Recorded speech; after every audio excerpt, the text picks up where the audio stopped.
Hello my dear students, welcome to Magnet Brains Hindi medium. मैं प्रज्ञा गुप्ता लेकर आई हूँ आपकी अपनी पुस्तक मंजरी के पाठ 10 सत्साहस के प्रश्न और उत्तर। चलिए देखते हैं इसमें करने के लिए क्या नया है। यहाँ पर आपको सबसे पहला अभ्यास है जिसका नाम है कुछ करने के लिए। प्रश्न 1 में आपसे कहा जा रहा है, लेखक ने साहस की विभिन्न श्रेणियां बताई हैं। जब हमने ये पाठ पढ़ा था तो हमने जाना था कि इसमें बहुत सारी श्रेणियां बताई गई हैं, 1 2 3 4 श्रेणियां बताई गई हैं। श्रेणियों का अर्थ आप ले सकते हैं स्टेजेस से। आपके जीवन में भी कोई ऐसी घटना घटी होगी अथवा अपने आसपास किसी सदस्य से आपने सुनी होगी या आपने अपने आसपास स्वयं कोई ऐसी घटना देखी होगी या आपने खुद भी कई बार किसी घटना या किसी परिस्थिति के समय साहस का परिचय दिया होगा, उसका वर्णन यहाँ पर कीजिए। यानी आपको यहाँ पर करना है एक ऐसा घटना का वर्णन जो या आपके साथ हुई हो या फिर किसी और के साथ वो घटित हुई हो और आप उसके साक्षी हो या फिर आपने उसे किसी और से सुना हो। तो यहाँ पर ऐसी कोई जो घटना है वो लिखेंगे आप स्वयं, क्योंकि इसका जो अनुभव है, जो वास्तविक अनुभव है, वो आप अपने शब्दों में बेहतर लिख सकते हैं। तो ये अभ्यास करेंगे आप स्वयं। ऐसी कोई घटना, कोई परिस्थिति, कोई स्थिति आपके सामने आई हो तो उसका बढ़िया सुंदर शब्दों में यहाँ पर वर्णन जरूर करें। आगे बढ़ते हैं। साहसी व्यक्तियों तथा बालकों की कहानियों को समाचार पत्रों तथा पत्रिकाओं से काटकर एकत्र कीजिए। यहाँ पर आपको एक परियोजना कार्य दिया जा रहा है जिसमें आपको कुछ साहसी व्यक्ति तथा बालकों की कहानियों को समाचार पत्र पत्रिकाओं में अक्सर न्यूज़पेपर आपने पढ़ा होगा, उसमें कोई ना कोई ऐसी घटनाओं का वर्णन आता ही रहता है। तो वहां से आप उनको कटिंग करके उनको इकट्ठा कर लीजिए और पाठ के आधार पर उनके साहस का वर्गीकरण करिए। यानी कि आप अपनी उत्तर पुस्तिका को 4 खंडों में विभाजित कर सकते हैं और फिर जितने भी प्रकार के साहस इस पाठ में बताए गए हैं यहाँ ऊपर उसका नाम रेखांकित कर दीजिए और यहाँ नीचे आप उसका चित्र लगा सकते हैं। इस प्रकार आप साहस की जो 4 श्रेणियां बताई हैं 3 से 4, उनको यहाँ पर चित्रानुसार और ऐसे फ्लो चार्ट बनाकर, जैसे हम कहते हैं, आप बेहतरीन तरीके से उसको यहाँ पर वर्णन कर सकते हैं। आगे बढ़ते हैं। प्रश्न 3 है, हमारे देश में हर वर्ष 26 जनवरी, जैसे कि ये हमारा राष्ट्र पर्व है जिसे हम गणतंत्र दिवस के नाम से भी जानते हैं, तो हर वर्ष 26 जनवरी गणतंत्र दिवस की पूर्व संध्या पर, यानी कि एक शाम पहले 25 जनवरी को बहादुर बच्चों को राष्ट्रीय वीरता पुरस्कार, ये जो बच्चे बहुत वीरता भरे काम करते हैं उनको ये पुरस्कार दिया जाता है। प्रदेशों से वगैरह शहरों से इनका चयन किया जाता है। इन पुरस्कारों के बारे में विस्तार से जानकारी दीजिए। यानी कि अभी और ज़्यादा जानकारी के लिए आपको ये उत्तर पूरा देखना है तथा सभी को बताइए किस किस प्रकार के पुरस्कार होते हैं, कौन से पुरस्कार दिए जाते हैं, वो कब से देना शुरू हुए, किस कारण वो दिए जाते हैं, यहाँ पर हम उसे देखते हैं। राष्ट्रीय वीरता पुरस्कार ये बच्चों को खास तौर पे दिया जाता है। राष्ट्रीय वीरता पुरस्कार भारत में हर वर्ष 26 जनवरी की पूर्व संध्या पर, यहाँ ये शब्द बहुत जरूरी है लिखना, पूर्व संध्या पर बहादुर बच्चों को दिया जाता है। हर बच्चा अपने आप में बहादुर है, लेकिन यहाँ बहादुर बच्चों की जो कैटेगरी बताई गई है ये वो बच्चे हैं जिन्होंने अपनी जान पर खेलकर या किसी बहुत मुसीबत में पड़े व्यक्ति की जान को बचाया हो। भारतीय बाल कल्याण परिषद ने 1957 में ये पुरस्कार शुरू किए गए थे। तो आपको ये बात ध्यान रखनी है कि भारतीय बाल कल्याण परिषद ने इसे कब शुरू किया था? 1957 में शुरू किया था। पुरस्कार के रूप में एक पदक यानी कि मेडल गले में जिसे हम पहनते हैं, और एक प्रमाण पत्र, साथ ही कुछ नगद राशि, प्रमाण पत्र यानी कि सर्टिफिकेट और नगद राशि यानी कैश अमाउंट, उसका वो जितना भी निर्धारित किया गया है उतना दिया जाता है। सभी बच्चों की विद्यालय की पढ़ाई पूरी करने तक वित्तीय सहायता भी दी जाती है। यानी कि वो जो बच्चे हैं उनकी एजुकेशन जहाँ भी वो पढ़ते हैं तो उनकी कई बार पूरी फीस या कुछ एक निश्चित समय तक उनकी फीस आदि में भी उनको फ़ायदा दिया जाता है। जो उनका मासिक शुल्क होता है स्कूल का, उसमें भी उनको सहायता दी जाती है और कई बार फ्री ऑफ कॉस्ट फुल जितनी भी एजुकेशन वो हासिल करेंगे उसे भी पूरी तरह फ्री कर दिया जाता है। तो ये स्थितियाँ अपने अपने जो गवर्नमेंट है उसके हिसाब से जो भी नियम कायदे उस समय जो हों उसके अनुसार बन जाती हैं। तो आगे बढ़ते हैं। 26 जनवरी के दिन ये बहादुर बच्चे हाथी पर बैठकर हाथी की सवारी करते हुए जो गणतंत्र दिवस की परेड होती है, आपने टीवी पर देखा होगा गणतंत्र दिवस की सुबह सुबह, तो उस परेड में ये बच्चे शामिल होते हैं, यानी पुरस्कार उनको एक दिन पहले मिल जाता है। उस दिन ये हाथी की सवारी करते हुए उस परेड में शामिल होते हैं। इन पुरस्कारों को निम्न 5 पुरस्कार, इन पुरस्कारों में जो ये पुरस्कार दिए जाते हैं उसमें भी 5 तरह के पुरस्कार होते हैं। कौन कौन से? सबसे पहला है भारत पुरस्कार, जो कि शुरू हुआ था 1987 से। गीता चोपड़ा पुरस्कार 1978 से। संजय चोपड़ा पुरस्कार 1978 से। बापू गैधानी पुरस्कार 1988 से। और सामान्य राष्ट्रीय वीरता पुरस्कार 1957 से, जिसकी अभी मैं बात कर रही थी।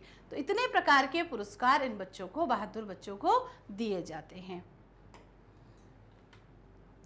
प्रत्येक पाठ के साथ ही लेखकों और उनकी कृतियों का परिचय संक्षेप में दिया गया है। यानी जब हम ये पाठ पढ़ते हैं, हर पाठ के पहले आपको जब विषय सूची समझाई जाती है या जब हमने ओवरव्यू किया था, तो हर पाठ और उसके लेखक या कवियों के बारे में हम आपको ज़रूर बताते हैं। आज आप जानेंगे कि वो चीज़ क्यों आवश्यक है, आपको याद रखना भी क्यों आवश्यक है। तो लेखकों और कृतियों का परिचय संक्षेप में दिया गया है। नीचे दिए गए समूह का, यानी कि यहाँ पर 2 समूह आपके सामने हैं, समूह का और समूह खा। समूह का में क्या दिया है? लेखकों के नाम दिए गए हैं, और समूह खा में उनकी रचनाएं दी हैं। आपको क्या करना है? सही जोड़ियां मिलानी है और अपनी उत्तर पुस्तिका में इसको लिखना है। ठीक है, यहाँ पर सबसे पहले मैं नाम पढ़ देती हूँ ताकि आपको सारे नाम स्पष्ट हो जाएं। जयशंकर प्रसाद, आप चाहें तो मेरी बातें सुनकर और अपने पुस्तक में इन जोड़ियों को सही मिलान भी कर सकते हैं। जयशंकर प्रसाद, रामावतार त्यागी, तेत्सुको कुरियानागी, रसखान, रमेश उपाध्याय, नागार्जुन और भारतेंदु हरिश्चंद्र। जो खा सूची है उसमें खा समूह में क्या दिए हैं? प्रेम वाटिका, नदी के साथ, नया खून, युगधारा, तोतोचान, कामायनी और प्रेम माधुरी। यहाँ पर जो का कॉलम है इसमें कवियों के, लेखकों के नाम हैं और ये हैं उनकी रचनाएं, जो उनके पाठ हैं आपकी पाठ्य पुस्तक में जिनको शामिल किया गया है। देखते हैं सही जोड़ी। जयशंकर प्रसाद, इनका प्रमुख महाकाव्य है कामायनी। रामावतार त्यागी, नया खून। तेत्सुको कुरियानागी, तोतोचान, जो कि आपकी पाठ्य पुस्तक में आपने कुछ ही दिन पहले इसको देखा है। रसखान, प्रेम वाटिका। रमेश उपाध्याय, नदी के साथ। नागार्जुन, युगधारा, और साथ ही साथ भारतेंदु हरिश्चंद्र की प्रेम माधुरी। ये उनकी प्रमुख कृतियां हैं जो आपको मुखाग्र याद होना बहुत ज़रूरी है। आगे बढ़ते हैं। विचार और कल्पना। विचार और कल्पना पूरी तरह से आपको रचनात्मक बनाने के लिए आपकी पुस्तकों में दिया जाता है, ताकि आप विचार करें, एक नई कल्पना का निर्माण करें और दोनों को मिलाकर जो संयोजन से जो एक सुंदर चित्र तैयार होगा आपके मस्तिष्क में, आपके हृदय में, वो कैसा होगा? अद्भुत होगा। तो यहाँ देखिए, चित्र को देखकर आपके मन में जो विचार आ रहे हैं उन्हें लिखिए। आपको यहाँ चित्र दिखाई दे रहा है, इस चित्र को ध्यान से देखिए। इस चित्र में आपको क्या नजर आ रहा है? साथ ही साथ आपको करना क्या है? चित्र को देखकर आपके मन में जो विचार आ रहे हैं उनको आपको लिखना है। तो इस चित्र में, जो चित्र आपकी पाठ्य पुस्तक में भी दिया गया है, इसमें एक लड़का एक लड़की को डूबने से बचा रहा है। लड़की जो है वो पानी में डूब रही है और लड़का उसकी सहायता कर रहा है, उसे डूबने से बचा रहा है। इससे लड़के के कौन से गुण सामने आ रहे हैं? तो एक तो इससे लड़के के साहसी, परोपकारी और कर्तव्यपरायण होने के गुण नजर आ रहे हैं। साहसी क्यों है? कि वो अपनी जान पे खेल के उस लड़की को बचाने की कोशिश कर रहा है। परोपकारी यानी कि उस लड़की को इस बात का एहसास है कि किसी की मदद करना बहुत अच्छी बात होती है। साथ ही साथ कर्तव्यपरायण, हम इस दुनिया में आए हैं, इस दुनिया में दूसरों के लिए भी कुछ कर जाना हमारा कर्तव्य है। हम अपने स्वार्थ के लिए, सब अपनी हंसी खुशी के लिए तो जीवन जीते ही हैं, लेकिन अगर दूसरों के लिए जो हमने कुछ किया वो हमारा कर्तव्य है। हमें इस दुनिया में हर एक व्यक्ति की सहायता करनी है, मदद करनी है, और ये हमारा कर्तव्य होता है। तो यहाँ पर उसके इस मदद करने के भाव से, सहायता के भाव से उसके कर्तव्यपरायण होने का भी पता हमको चलता है। तो ये 3 भाव आपको यहाँ पर दृश्य में आपको क्या हो रहा है वो पता चला। साथ ही साथ लड़के के कौन से 3 भाव आपको समझ में आए वो इस उत्तर से आपको स्पष्ट हो गया होगा। आगे की तरफ बढ़ते हैं। आपके विचार से किसी डूबते हुए को बचाना किस प्रकार का साहस है? यानी कोई व्यक्ति आपकी आंखों के सामने किसी तालाब, सरोवर या किसी नदी में डूब रहा है और आप उसको बचाना चाहते हैं या आप उसको बचा लेते हैं, तो उस साहस को किस श्रेणी में रखा जाएगा? तो बिना किसी सोच विचार के वो साहस सर्वोच्च श्रेणी में आएगा। क्यों आएगा वो सर्वोच्च श्रेणी में? क्योंकि किसी की जान बचाने से बेहतर कोई पुण्य हो ही नहीं सकता। तो ये जो साहस है जिसमें आप उस व्यक्ति की जान बचा रहे हैं, ये सर्वोच्च श्रेणी का साहस कहलाएगा। अगला है निबंध से। निबंध यानी कि जो पाठ सत्साहस हमने पढ़ा गणेश शंकर विद्यार्थी द्वारा लिखित। अब यहाँ पर इसके हैं कुछ प्रश्न उत्तर। लेखक ने साहस की कितनी श्रेणियां बताई हैं? यानी आपको सबसे पहले लिखना है कि कितनी श्रेणियां बताई हैं तथा उनकी क्या विशेषताएं हैं। यानी हर एक श्रेणी की क्या विशेषता है, दो उत्तरों को समाहित करके आपको यहाँ पर उत्तर लिखना है।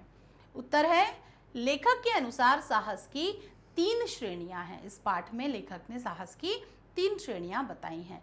सबसे पहला है निम्न, मध्यम और सर्वोच्च। सर्वोच्च यानी सबसे हाईएस्ट।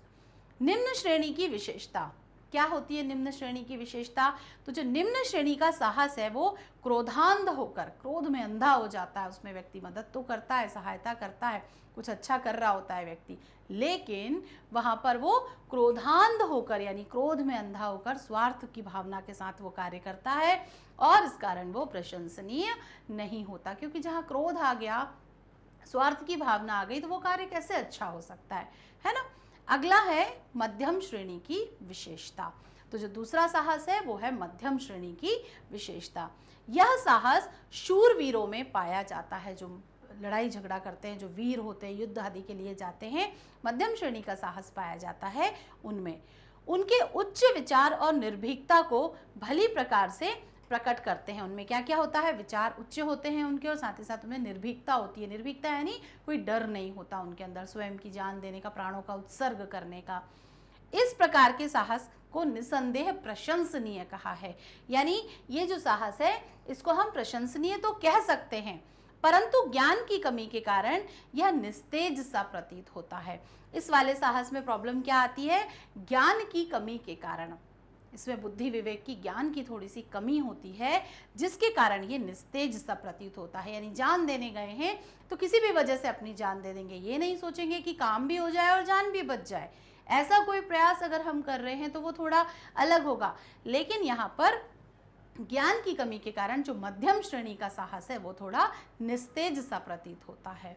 आगे की तरफ चलते हैं। सर्वोच्च श्रेणी का साहस, ये है सबसे बढ़िया। और तीसरा, सर्वोच्च श्रेणी के साहस के लिए हृदय की पवित्रता, उदारता, चारित्रिक दृढ़ता, साथ ही साथ कर्तव्यपरायणता का होना जरूरी है। जब ये 4 चीजें आपस में मिलती हैं तो जो साहस का परिचय दिया जाता है वो कहलाता है सर्वोच्च श्रेणी का साहस। सत्साहसी को स्वार्थ रहित होना आवश्यक है। जो सत्साहसी व्यक्ति है उसकी सबसे प्रमुख चीज है कि वो स्वार्थ रहित हो, उसके मन में, हृदय में किसी प्रकार का कोई स्वार्थ ना हो कि वो बाद में कोई उसको एहसान चाहिए या कोई क्रेडिट चाहिए उसको, या वो ये सोच रहा है कि सभी लोगों के बीच में बाद में बताया जाए कि मैंने ये महान काम किया। तो वो इन सारी सोच से परे होता है। तो उसमें स्वार्थ रहित भावना होना बेहद आवश्यक है। तो सर्वोच्च श्रेणी का जो साहस है ये सबसे अच्छा माना जाता है। तो साहस 3 प्रकार के हुए, निम्न श्रेणी का, मध्यम श्रेणी का और सर्वोच्च श्रेणी का। अगला प्रश्न है, बुद्धन सिंह द्वारा सत्साहस का कौन सा कार्य किया गया था? यानी बुद्धन सिंह के बारे में हमने पढ़ा था, उसने ऐसा सत्साहस का कौन सा कार्य किया था? उत्तर हम लिखेंगे, बुद्धन सिंह ने स्वार्थ रहित भाव से, देखिए पुनः वही बात आ गई, स्वार्थ रहित भाव से, कर्तव्य भावना से प्रेरित होकर, संकटों की परवाह न करते हुए, समय पर उपस्थित होकर, यानी जिस समय उसकी अत्यंत आवश्यकता थी उस समय उपस्थित होकर उसने अपने जो गांव था, जो ग्राम था उसका, उसकी रक्षा की। इसलिए बुद्धन सिंह का जो सत्साहस है उसको याद किया जाता है, उसका स्मरण किया जाता है। तो स्वार्थ रहित भाव से, कर्तव्य भावना से प्रेरित होकर, साथ ही साथ संकटों की परवाह ना करके और कर्तव्य परायण होकर, समय पर उपस्थित होकर। कई बार समय निकल जाने पर किए गए काम का भी कोई महत्व नहीं होता। अगर वो ये सब चीज़ें होने के बाद अपनी मातृभूमि की चिंता करता हुआ आता तो उसके साहस का कोई महत्व नहीं बचता। लेकिन उसने समय पर उपस्थित हुआ, जब उसकी आवश्यकता थी तब वो वहाँ पर उपस्थित हुआ, इसलिए उसके साहस को सर्वोच्च श्रेणी का साहस माना जा सकता है। अगला है, सत्साहसी व्यक्ति में कौन सी गुप्त शक्ति होती है। गुप्त शक्ति मतलब कोई हिडन पावर। कौन सी होती है जिसके बल पे वह दूसरों को दुख से बचाने के लिए अपने प्राण तक दे सकता है। देखिए, किसी के लिए अपनी जान देना, सब हर किसी को स्वयं से बहुत प्रेम होता है, आपको भी होगा, मुझे भी है। लेकिन अगर हम किसी व्यक्ति के लिए, किसी दूसरे व्यक्ति के लिए अपने प्राण देने भी तैयार हो जाते हैं तो वो भावना जो होती है, उसका जो स्तर है वो बहुत ही उच्च होता है। कैसे, वो हम यहाँ देखते हैं।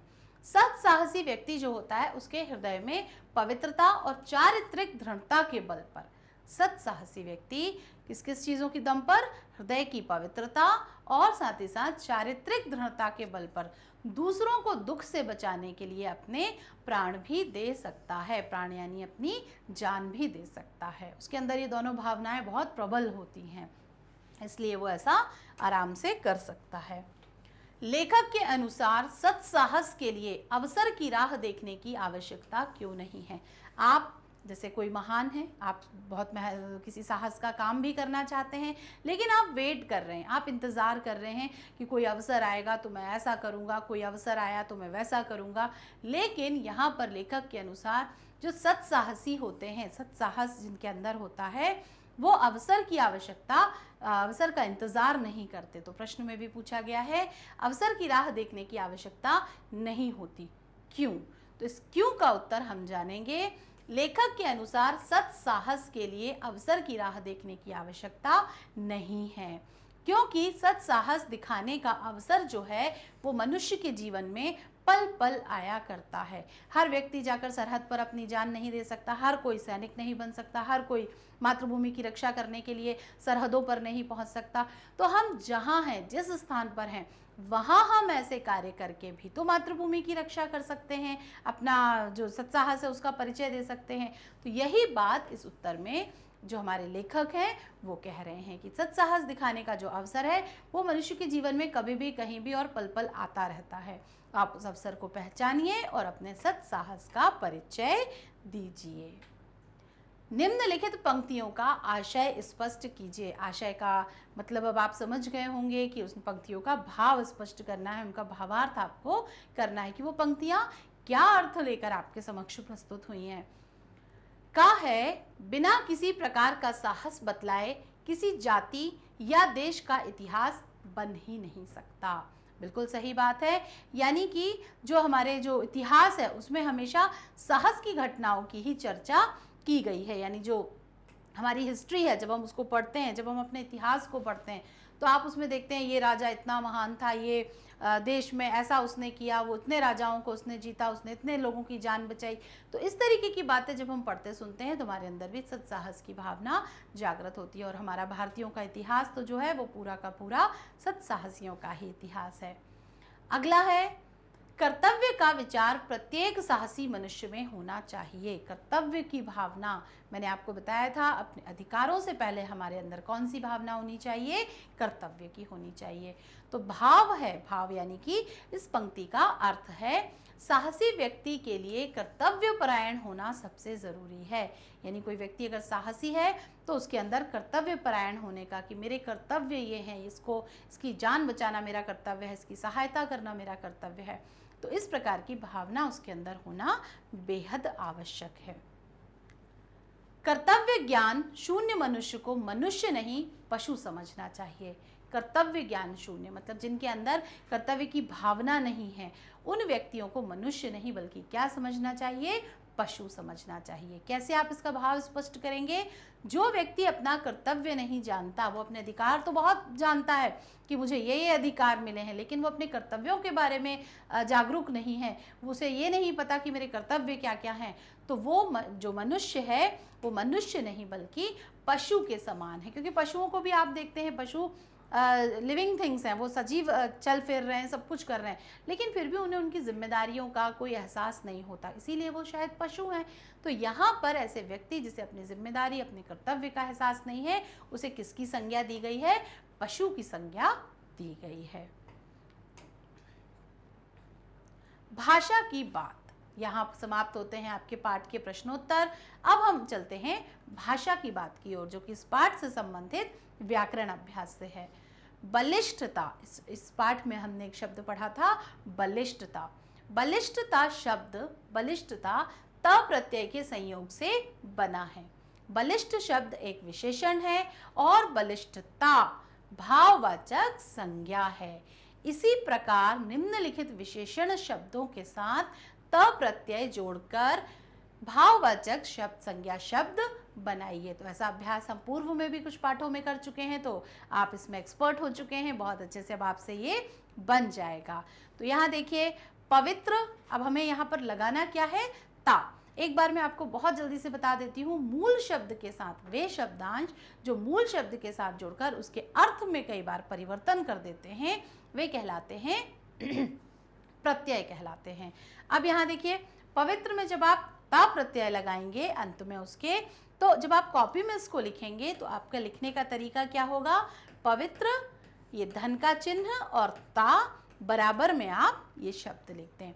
तो पवित्र धन ता, इसको कहते हैं मूल शब्द। पवित्र धनता, पवित्रता। धृण धनता, धृणता।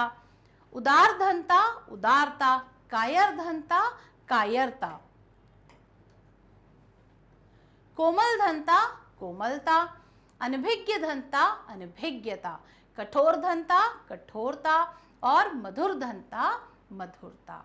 इस प्रकार आप त प्रत्यय का प्रयोग कर कर इन विशेषण शब्दों का जो उस तरफ लिखे हुए हैं वो सारे विशेषण शब्द हैं, और आपने जो त प्रत्यय लगाकर शब्दों का निर्माण किया है ये सभी भाववाचक संज्ञा शब्द हैं। प्रश्न 2, निम्नलिखित मुहावरों के अर्थ लिखकर वाक्यों में प्रयोग कीजिए। यानी सबसे पहले लिखना है आपको मुहावरे का अर्थ और बनाना है उससे संबंधित एक वाक्य। मुहावरे यहाँ पर दिए हुए हैं।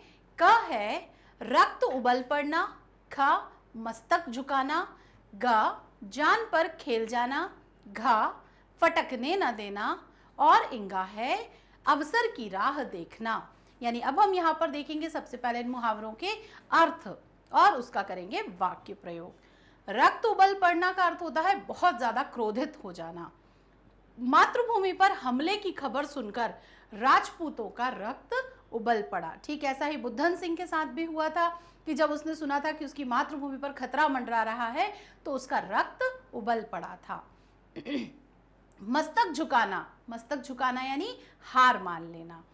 राणा प्रताप ने अकबर के सामने मस्तक झुकाने से इनकार कर दिया कि कुछ भी हो जाए मैं अपनी जान दे दूंगा, अपनी प्राण दे दूंगा, लेकिन तुम्हारे सामने अपना मस्तक नहीं झुकाऊंगा। देखते हैं आगे की तरफ, क्या देखते हैं? जान पर खेल जाना यानी कि अपूर्व वीरता दिखाना, यानी जान की परवाह भी जब नहीं है यानी कि अपूर्व वीरता दिखाई जा रही है। हमारे सैनिकों ने जान पर खेलकर भीषण युद्ध में शत्रु को हराया। जैसे आपने उरी हमले में देखा या आपने बहुत सारे कारगिल युद्ध में आपने देखा, तो जो हमारे भारतीय सैनिक थे उन्होंने अपनी जान पर खेलकर मातृभूमि की रक्षा की या फिर भीषण युद्ध में शत्रु को हराया। अगला है फटकने ना देना, यानी पास ना आने देना। सत्साहसी व्यक्ति, जो सत्साहसी व्यक्ति होते हैं वो स्वार्थपरता को यानी कि अपने अंदर स्वार्थ को फटकने भी नहीं देते हैं, यानी अपने आसपास वो ऐसा कोई काम नहीं करते कि मेरे मस्तिष्क में, मेरे हृदय में स्वार्थ की भावना आए, और वो निस्वार्थ भाव से काम करते चले जाते हैं। अवसर की राह देखना यानी उचित मौका ढूंढना, तलाश करना, किसी अच्छे मौके की तलाश करना।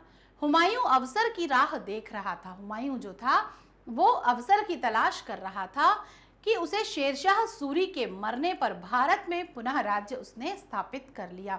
वो मौका ही तलाश रहा था कि ऐसा हो और मैं ये कदम उठाऊं। तो शेरशाह सूरी के मरने पर, जैसे ही शेरशाह सूरी की मृत्यु हुई, उसके मरने पर वो पुनः भारत में आया और उसने पूरे भारत में अपना राज्य स्थापित कर लिया। तो आपको ये बहुत अच्छे से समझ में आ गए होंगे। अगले प्रश्न की तरफ चलते हैं, जो है अग्निकुंड तथा स्वदेश भक्ति सामसिक पद है। ये समास से जुड़े पद है। समास का अर्थ होता है संक्षिप्तीकरण, जो मैं भी आपको आगे बताती हूँ। इनका विग्रह होगा अग्निकुंड का अग्नि का कुंड, अग्नि के लिए बनाया गया कुंड। और साथ ही साथ है स्वदेश का समास विग्रह होगा स्वदेश भक्ति, यानी कि स्वदेश के लिए भक्ति। स्वदेश का अर्थ होता है हमारा अपना देश। इसमें क्रमशः संबंध कारक और संप्रदान कारक जो विभक्तियां होती हैं वो 8 होती हैं। तो यहाँ पर संबंध कारक और संप्रदान कारक का चिन्ह लगा हुआ है। समास होने पर उनका लोप हो जाता है, लोप यानी हट जाती हैं वो। नीचे लिखे गए शब्दों का समास विग्रह कीजिए। अब आप देखेंगे, सबसे पहले तो कारक विभक्तियां जो होती हैं, कर्ता ने, कर्म को, करण से, संप्रदान के लिए, अपादान से, संबंध का, की के, अधिकरण मैं पर और संबोधन हे, अरे, ओ। ये आपका एक क्विक रिवीजन था। आप चाहें तो कारक विभक्तियां इनको पढ़ने के पहले एक बार अपनी व्याकरण पुस्तक से कारक को भी जरूर पढ़ लें वरना इसमें मैं अभी आपको समझाने ही वाली हूँ। अब यहाँ देखिए, आपका पहला अभ्यास है देश प्रेम। जब आप इसका समास विग्रह करेंगे तो देश प्रेम का क्या भाव आएगा? देश के लिए जागा हुआ प्रेम। तो यहाँ पर आप देखिए, देश के लिए प्रेम। दूसरा है क्रोध आंध, क्रोधांध, यानी जो व्यक्ति क्रोध में अंधा है, क्रोध में अंधा हो चुका है, जो जिसको अपने क्रोध के कारण कुछ समझ में नहीं आ रहा है, वो क्या कहलाएगा? क्रोधांध कहलाएगा। अगला है इतिहास वेत्ता, यानी इतिहास वेत्ता, जो इतिहास का जानकार होता है उसे हम क्या कहेंगे? इतिहास वेत्ता। अगला शब्द है समाज हित चिंतक, समाज हित चिंतक। देखिए, जहां जहां पर ये योजक चिन्ह लगा हुआ है जो छोटा, वहां पर हम कारक विभक्तियों को जोड़ देते हैं। अब देखिए, समाज हित चिंतक यानी ऐसा कोई व्यक्ति जो समाज के हित के बारे में सोचता हो, समाज के हित का चिंतन करता हो। तो क्या लिखेंगे हम इसको? समाज के हित का चिंतक। ठीक वैसे ही कर्तव्य ज्ञान शून्य, यानी जो योजक चिन्ह लगे हुए हैं उसके स्थान पर आपको कारक विभक्तियां लगानी है। तो कर्तव्य के ज्ञान से शून्य, ऐसा व्यक्ति जिसमें कर्तव्य का ज्ञान जो है वो शून्य, यानी कि रिक्त है, नहीं है उसमें वो ज्ञान। तो कर्तव्य ज्ञान से शून्य व्यक्ति क्या कहलाएगा? कर्तव्य ज्ञान शून्य कहलाएगा। इस प्रकार आपने कारक देखा, जहां पर भी योजक चिन्ह होता है उसका लोप करके वहां पर कारक विभक्तियों को लिख दिया जाता है। अगला है प्रश्न 4, जिसमें आपसे संज्ञा शब्दों को बहुवचन में बदलकर वाक्य बनाने के लिए कहा जा रहा है। तो एक वचन और बहुवचन बच्चों का बहुत प्रिय प्रश्न होता है, क्योंकि ये करने में बहुत आसान होता है और साथ ही साथ अब आप हो चुके हैं इसमें बिल्कुल एक्सपर्ट। तो करते हैं अगला अभ्यास। मैं शब्दों को एक बार पढ़ देती हूँ। माला, झरना, रोटी, कपड़ा, आँख और बालिका। यहाँ पर जो शब्द दिए गए हैं आपको बनाने हैं इनके पहले बहुवचन शब्द और बनाने हैं बहुवचन शब्दों का प्रयोग करके वाक्य, यानी बहुवचन में बदलकर अपने वाक्यों में प्रयोग कीजिए। तो देखते हैं इनके होते हैं बहुवचन क्या? माला, मालाएं। लोग फूलों की मालाएं पहने हुए हैं, या देवताओं को मैंने मालाएं अर्पित की हैं। झरना, झरने। पहाड़ों पर झरनों की शोभा देखते ही बनती है। झरने जो होते हैं वो पहाड़ों से निकलते हैं, तो पहाड़ों पर झरनों की शोभा देखते ही बनती है। या फिर आप कह सकते हैं पचमढ़ी के बी फॉल में बहुत सारे झरने मैंने देखे हैं। रोटी, रोटियां। महाराणा प्रताप ने, जो हमारे राणा प्रताप थे, उन्होंने घास की रोटियां खाई थी। ये कहानी कभी मैं आपको बड़ी फुर्सत में सुनाऊंगी, बहुत ही अच्छी कहानी है जो जानना आपके लिए बेहद आवश्यक है। अगला है आँख। तो आँखें, काजल लगाने से आँखें बहुत सुंदर लगती हैं। या फिर आप लिख सकते हैं कि हमें अपनी आँखों का विशेष ख्याल रखना चाहिए। कपड़ा, कपड़े। तो मैंने दिवाली पर नए कुछ कपड़े खरीदे हैं, या फिर मैं आज कपड़ों की खरीदारी करने बाजार जा रही हूँ। इस प्रकार के कपड़ों का या स्वास्थ्य रक्षा के लिए कपड़े पहनना बहुत ज़रूरी है। तो इस तरह आप यहाँ पर वाक्य प्रयोग कर सकते हैं। अगला है बालिका, बालिकाएं। कक्षा में सभी बालिकाएं उपस्थित थीं, यानी आपने उनकी उपस्थिति बताई बालिकाएं शब्द का प्रयोग करके। तो इस प्रकार हमने बनाए बहुवचन, बहुवचन का किया वाक्यों में प्रयोग। चलते हैं प्रश्न 5 की ओर। इस निबंध में पाठ के आधार पर आप भी बनाइए 2 प्रश्न। सत्साहस पाठ आपने बहुत अच्छे से सुना, समझा, हमने उसका सार देखा, प्रश्नोत्तर भी कर लिए, यानी अब आप इस पाठ को बहुत अच्छे से समझ गए होंगे कि सत्साहस क्या होता है। अब बनाने हैं आपको जो 2 प्रश्न, जो कि आप अपने सहपाठियों से पूछ सकते हैं, अपने जो कक्षा में आपके बच्चे हैं, साथ में आपके पढ़ने वाले बच्चे हैं, आप उनसे पूछ सकते हैं। तो मुझे लगता है आप यहाँ पे 2 से 3 क्या बल्कि बहुत सारे प्रश्न बना सकते हैं, जिसमें से कुछ प्रमुख प्रश्न हैं। सत्साहस क्या होता है? सत्साहस की कितनी श्रेणियां बताई गई हैं? इस पाठ के लेखक कौन हैं? साथ ही साथ आप व्यक्ति, जो आपके मित्र हैं, वो अपने साहस को कौन सी श्रेणी में रखते हैं? जो श्रेणियां बताई गई हैं उसमें से कौन सी श्रेणी में रखते हैं? कर्तव्यपरायणता क्या होती है?